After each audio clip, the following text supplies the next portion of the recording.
Hey, what's going on, guys? This is Mias and welcome to the OCG Metagame Breakdown number 10. This is actually pre-new ban list, but honestly, the ban list in the OCG barely did anything like VFD limited, like LMAO, don't kill me.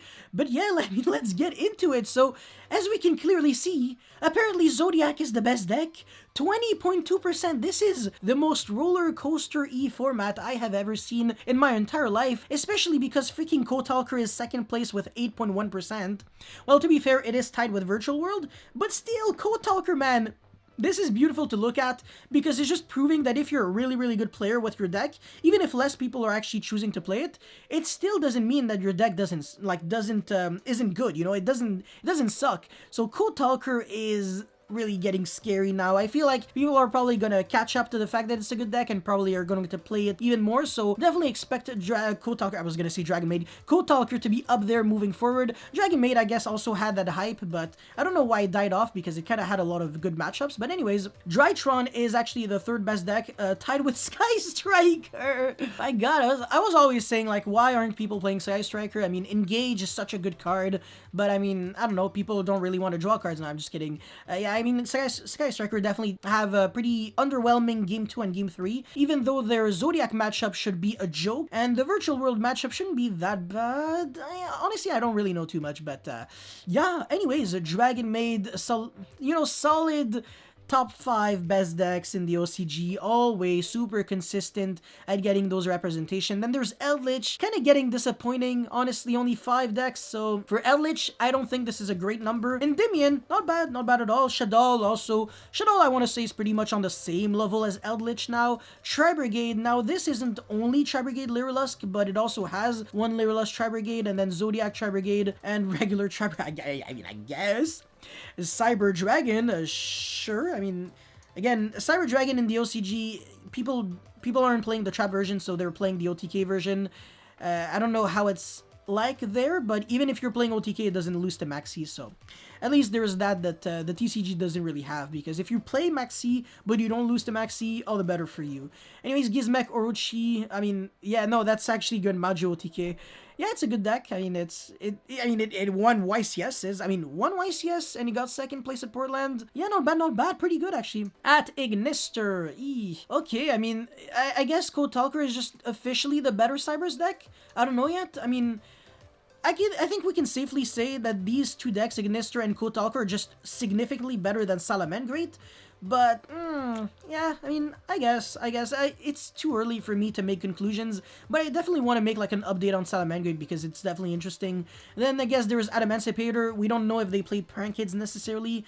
Altergeist, interesting. I mean, Altergeist actually won the 57-player remote duel locals hosted by Cardballers. My sponsors, check them out and use the coupon code YESIN5 for 5% off. That was a really, really random plug. Anyways, Orchest, yeah, I mean, they've got everything. Phantom Knight, Prank Kids, Trap Tricks, 2 of them, not bad. 2 of them things.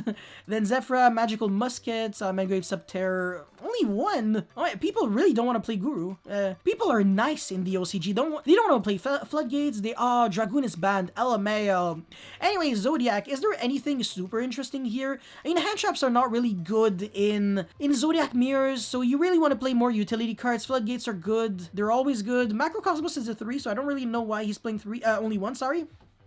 I guess it doesn't necessarily not make sense. And also playing the hand traps at 1 of, even though he's not playing Crossout Designator anywhere in the main or in the side deck. But I can't really say that this doesn't look like a decent deck list. It makes sense. Just playing hand traps at 1 also makes sense because you don't really want to draw multiples, especially if they're once per turn.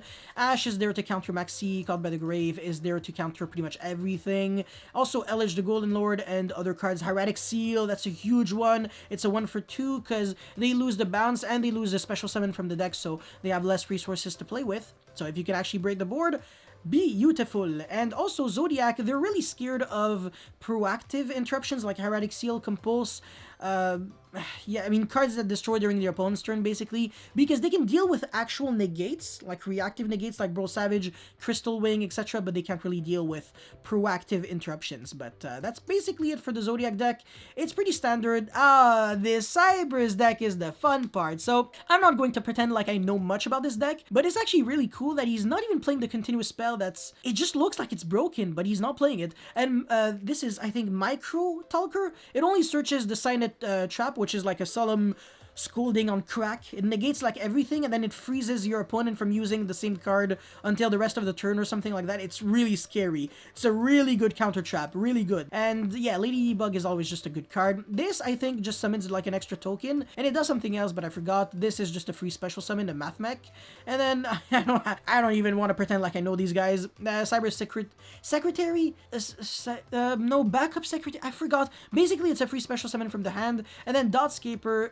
Both of these effects, ironically, are once per duel. So either a special summon it from your graveyard, well, I mean, when it's sent to the graveyard, or, you know, banished from the banish. So anyways, only 3 hand traps? No, 6. Imperm, wow, is this card really back to being good? 1 Imperm, the other one was 3 Imperm. Interesting, interesting. And so many trap cards. How many is that? 16? I can dig that. I mean, I'm always just a big fan of trap cards. 3 Desires. Yeah, I mean, you wouldn't want to play Extravagance or Prosperity. Ooh, this deck actually uses Firewall Dragon. I'm going to make my own Kotalker deck ASAP then. I really want to showcase Firewall Dragon in action. That's pretty interesting. And also, that's so cute, man. Linkuriboh and Linguriboh. El Mirage, Link Spider, pretty much all of the cards that people just generically play in their deck, even for combo decks or just non-Cybers decks, they actually play them for real, using their actual effects and stuff that they actually be using them for. So I don't know, that's cute. And then also 2 Access Code and 2 Splash Mage, which makes sense. I mean, has a lot of synergy, I guess, with your Kotalker cards, and the Kotalker Heat Soul is just insanity. So when we're gonna see that card in the TCG, the deck is just gonna be much better. I guess Red Reboot is because your cards can be 1 or 2 cards OTKs. Yeah, I mean, I don't know, honestly. Now, Virtual World, I'm not going to discuss this too much because they do have 2 VFDs and the ban list is going to drop them down to 1. But in the TCG, VFD is just no longer a thing. So it would have been more interesting if they actually banned VFD as well on top of us. But unfortunately, that is not the case. We can't really imitate what the OCG will be doing. Now, there is one thing that kind of shocks me. He's playing 2 Gamma and 1 Driver. Yeah, and 2 King Long. 2 Maxi. 2 Nanyan, but no Tutu. I mean, I guess he really wanted to squeeze in 40 cards just so he could play the Crossout Designator, but I mean, hey, I can't really say that this guy's dumb because he's pretty good. I mean, look at this, but I don't know. It's just not something that is really good to look at. It's just, it kind of gives me eye cancer in a way. Not in a bad way, don't worry. Not that cancer is is ever a good thing, but still. Yeah, that's pretty much it. I mean, Joel and Logbird, is it that popular? I guess 1, 3, 1. Yo, they love their one-of side deck cards, but that's pretty much it. So, I mean, Tritron, I don't know if they're always going to be super, like I said, always roller coaster like that, even either super good or complete garbage, like part of others. And then we can definitely see that Zodiac is probably either, at least as an engine, is definitely a tier, I want to say probably even better than a tier 1 engine, and going forward it's gonna be even better. It just keeps dodging the ban list, man. Negalogia, Zeus, just a matter of time before you get banned, my guy. But that's it for this OCG Metagame breakdown. I hope you guys have enjoyed, were able to enjoy this video. If you guys have any comments or feedback, let me know in the comment section below. Don't forget to like and subscribe because it motivates me a lot to keep making videos like these. And that's pretty much it. Thank you for watching. I'll see you next time. Peace!